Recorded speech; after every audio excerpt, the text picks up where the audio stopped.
तो आप अपने आप को ये चूज करते हैं ना कि आपको कॉमर्स लेना है या मैथ्स लेना है या साइंस परस्यू करना है। आप ये कैसे पिक कर सकते हैं कि आपको सिविल सर्वेंट ही बनना है? सर, आपकी बेटी आईपीएस बन गई है, कैसे महसूस कर रहे हैं? अब आपकी बॉस बन गई है। नहीं, हर माँ बाप को खुशी होती है मेरी भी बेटी इससे भी अच्छे पद पे जाए। एनसीईआरटी आईसीएसई बोर्ड में भी नहीं लगती है, मैं आईसीएसई बोर्ड से हूँ, लेकिन क्योंकि एनसीईआरटी के स्टैंडर्ड बुक मानी जाती है और इस एग्जाम के पर्पज से बहुत हेल्पफुल रही है अब तक। सभी अधिकारी करीब करीब मेरे साथ जो रहे हैं वो मेरे घर तक आए हैं।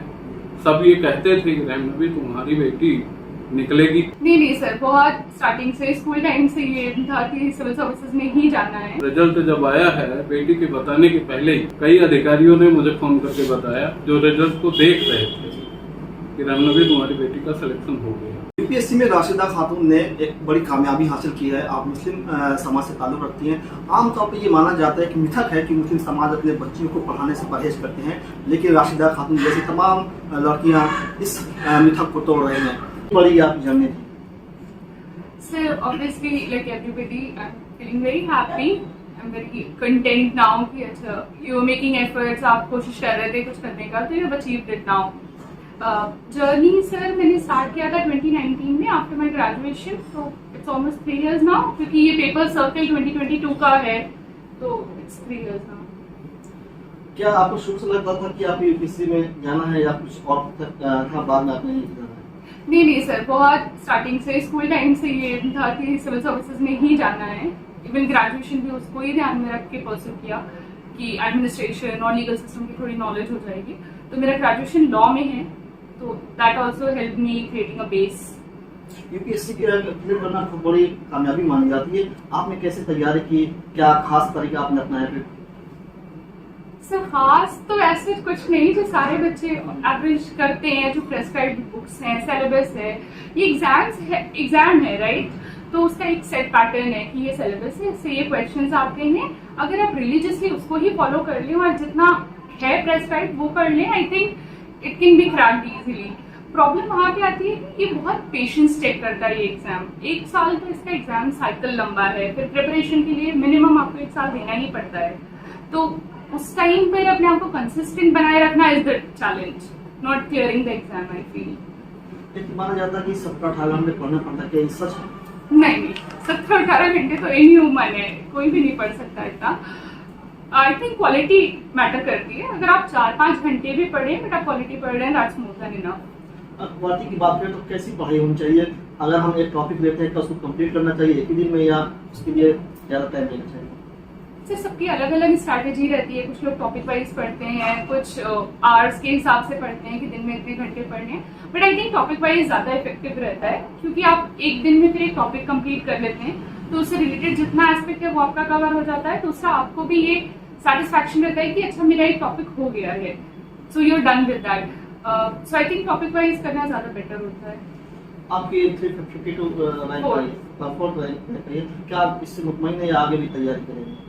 सर मैं तैयारी कर रही हूँ, मैंने इस साल भी अटेम्प्ट दिया है, क्योंकि मुझे लगता है मैं इम्प्रूव कर सकती हूँ, और क्योंकि अभी 3rd अटेम्प्ट था तो मेरे पास 3 और अटेम्प्ट हैं, तो मैं इम्प्रूव करना चाह रही हूँ। आपका ताल्लुक मुस्लिम समाज से है, जहाँ पे ये माना जाता है कि मुस्लिम समाज अपने बच्चियों को स्कूल का नजदीक भेजते हैं, पर्दा करवाती हैं, कैसा आपने इसको किया? कितना सपोर्ट था वालिदैन का? सिलेबली मेरी फैमिली में तो लड़का लड़की भी कोई डिफरेंस नहीं है, हर किसी को बहुत इंकरेज किया जाता है पढ़ने के लिए। बट जिन फैमिलीज में होता भी है, आई थिंक अब धीरे धीरे बहुत इम्प्रूवमेंट आ रहा है, लोग अपने बच्चों को स्कूलों में भेज रहे हैं, तो I think like situation improve हो रही है। और अभी जो परसेंटेज है वो काफ़ी कम है, इसको कैसे बढ़ाया जाए? खासकर जो गांव देहात में भी मुस्लिम समाज के लड़कियां हैं, उनके वालिदैन कैसे अपने बच्चों पर भरोसा करें, उसको आगे बढ़ाएं? सो आई थिंक रोल मॉडल जो मैकेनिज्म है, दैट्स द बेस्ट थिंग। जब सक्सेसफुल लोग उस कम्युनिटी से ही आएंगे तो उस कम्युनिटी के लोग भी बहुत इंकरेज होते हैं और अपने बच्चों को आगे भेजते हैं। तो जितने भी सक्सेसफुल उस कम्युनिटी से आए, अगर वो रोल मॉडल बने, वो गाइड करें, I think that's the best thing. और बहुत सारे लोग मेरे जानने में हैं जो ये काम कर रहे हैं ऑलरेडी। तो तरह की मुस्लिम तंजीमें कोचिंग चला रही है एग्जाम के लिए, क्या उससे आपको मदद मिली या लोगों को मिल रही है? आई एम श्योर सर मदद मिल रही होगी। मैंने खुद भी जामिया मिलिया RCA से ही किया है, कुछ महीने रह के वहाँ पे प्रिपरेशन की है, और बहुत सारे बच्चे वहाँ पे उस कम्युनिटी के रहते हैं, तो आई थिंक बहुत लोगों को हेल्प मिल रही है इस तरह के इदारों से। परिवार का कितना सपोर्ट था? बहुत ज्यादा, उसके बिना तो कुछ भी नहीं कर सकते आप, क्योंकि जब आप ग्रेजुएशन कर लेते हैं या आप 1 साल दे सकते हैं एक अटेम्प्ट को, उससे ज्यादा फिर कई सारे लोगों को लगता है कि आप टाइम वेस्ट कर रहे हैं, कुछ और कर लें, एटलीस्ट मास्टर्स परस्यू कर लें या कहीं जॉब कर लें। और जब आपके पास कोई अच्छी डिग्री हो, लाइक आई हैड लॉ, तो मेरे ऊपर तो बहुत ये था कि अच्छा, और नॉट फ्रॉम फैमिली बट और लोग कि आप एडवोकेसी में ही चले जाए, प्रैक्टिस कर ले या जुडिशरी दे दो, इस तरह की चीजें। तो आई थिंक वो फैमिली का सपोर्ट ही होता है कि आप उस चीज में कर रहे हैं, उसमें लगे रहते हैं। यूपीएससी की तैयारी करेंगे तो पीसीएस निकल ही जाएगा, क्या ये सही है? आई डोंट थिंक सो, क्योंकि बहुत सारे लोगों को मैं जानती हूँ जिनका नहीं निकलता। एक्चुअली दोनों के एग्जाम पैटर्न पहले तो बहुत फर्क हुआ करता था, अब फिर भी अलाइनमेंट हो रहा है धीरे धीरे। स्टिल आई डोंट थिंक ये कोई गारंटी है कि आपको यूपीएससी की तैयारी करोगे तो पीसीएस निकल जाएगा। हिंदी मीडियम और इंग्लिश मीडियम में क्या इसका कोई फर्क पड़ता है?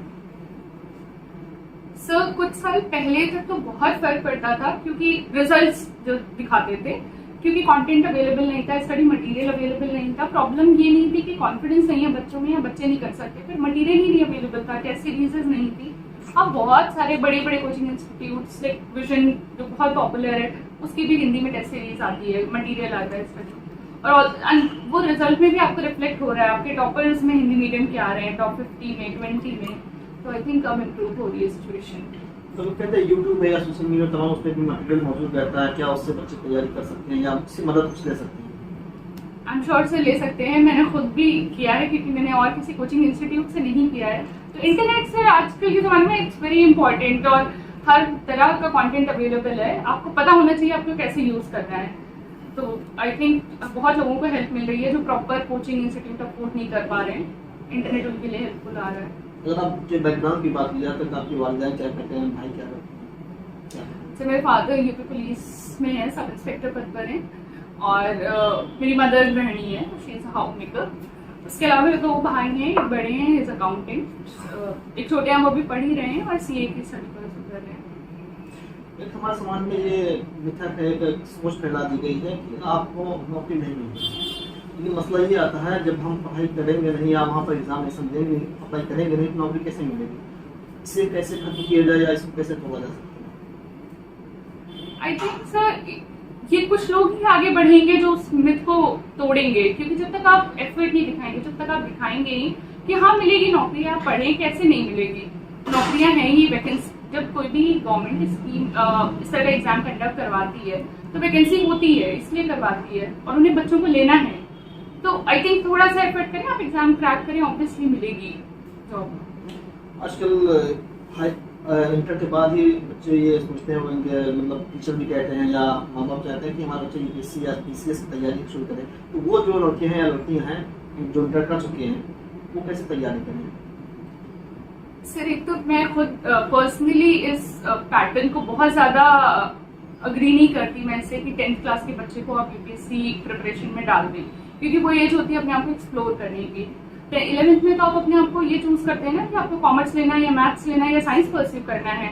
आप ये कैसे पिक कर सकते हैं कि आपको सिविल सर्वेंट ही बनना है? आपका एक एम हो सकता है, आपका एक गोल हो सकता है, और अगर बहुत क्लियर है, if you are that good, तो आप परस्यू करें, आप बेसिक्स अपने स्ट्रॉन्ग करें। आई वोंट सजेस्ट कि आप कोचिंग इंस्टीट्यूट ही ज्वाइन कर लें, क्योंकि वो आपके लिए नहीं है, वो ग्रेजुएशन के बच्चों के लिए है। आप अपने बेसिक्स पढ़ें, और जो ग्रेजुएशन के बाद भी करते हैं वो भी एनसीईआरटी पढ़ते ही हैं, तो बेटर है आप उस क्लास में ही अपनी एनसीईआरटी पे ज्यादा स्ट्रॉन्ग होल्ड बना लें। एनसीईआरटी की बात की जाती है, बहुत अच्छी किताब मानी जाती है, लेकिन अगर यूपी बोर्ड की बात हम करें तो वहाँ पे एनसीईआरटी लागू नहीं होती है, और गाँव देहात की बात करें तो बच्चे उससे दूर रहते हैं, तो वो कैसे इसको कामयाब बेहतर कर सकते हैं? Sir I think NCERT ICSE board में भी नहीं लगती है, मैं आईसीएसई बोर्ड से हूँ, लेकिन क्योंकि एनसीईआरटी एक स्टैंडर्ड बुक मानी जाती है और इस एग्जाम के पर्पज से बहुत हेल्पफुल रही है अब तक, तो हर बंदा वो जिस भी बोर्ड से आया हो बच्चा पढ़ता है उसको। तो अगर आपके स्कूल में या जिस बोर्ड से आप पढ़े नहीं भी पढ़ा है तो आप बाद में भी इजीली कवर अप कर सकते हैं। उसकी लैंग्वेज बहुत इजी है, बहुत सिंपल सी बुक है, पतली सी होती है, आप पढ़ी जा सकती है। आपका क्या सब्जेक्ट है, आप किस अटेम्प्ट में आपको कामयाबी हासिल हुई? ऐसा मेरा ये 3rd अटेम्प्ट था, पहले 2 अटेम्प्ट में मेरा प्रीलिम्स भी नहीं क्लियर हुआ था, so this was first mains and first interview. मेरा सब्जेक्ट ऑप्शनल मेरा लॉ रहा है क्योंकि मेरा ग्रेजुएशन लॉ में है, अदरवाइज बाकी जीएस के सब्जेक्ट्स। आपको बड़ी कामयाबी मिली है, अब मुस्तकबिल में आप कैसे इसको जो आपको जिम्मेदारी मिल रही है कैसे समझ? सर आई एम श्योर जो भी सर्विस मिलती है, जो भी कैडर मिलता है, वो गोल वही था, एग्जाम क्लियर करना कभी भी गोल नहीं था, गोल सर्विस थी कि आप सर्व करेंगे सोसाइटी को।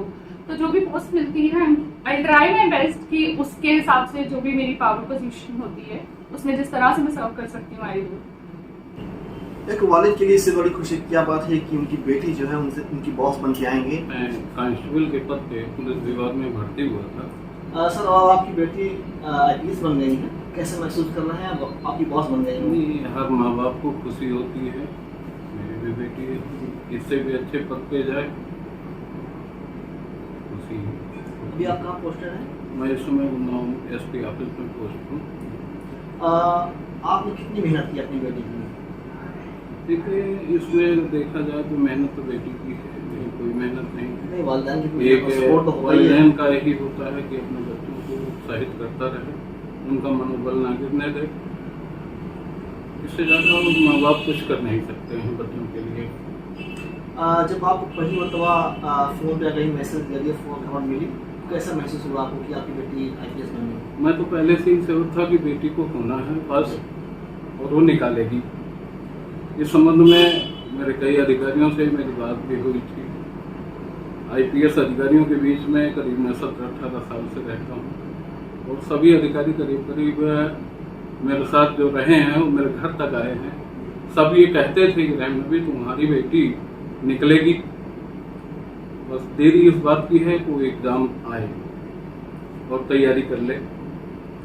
और मुझे रिजल्ट जब आया है बेटी के बताने के पहले ही कई अधिकारियों ने मुझे फ़ोन करके बताया जो रिजल्ट को देख रहे थे कि रहम नबी तुम्हारी बेटी का सिलेक्शन हो गया। आकर के ठीक है, बहुत मेहनत से पढ़ी है और मैं चाहता हूँ कि इससे भी ज़्यादा अच्छे पद पर जाए और जहाँ भी रहे ईमानदारी के साथ काम करती रहे।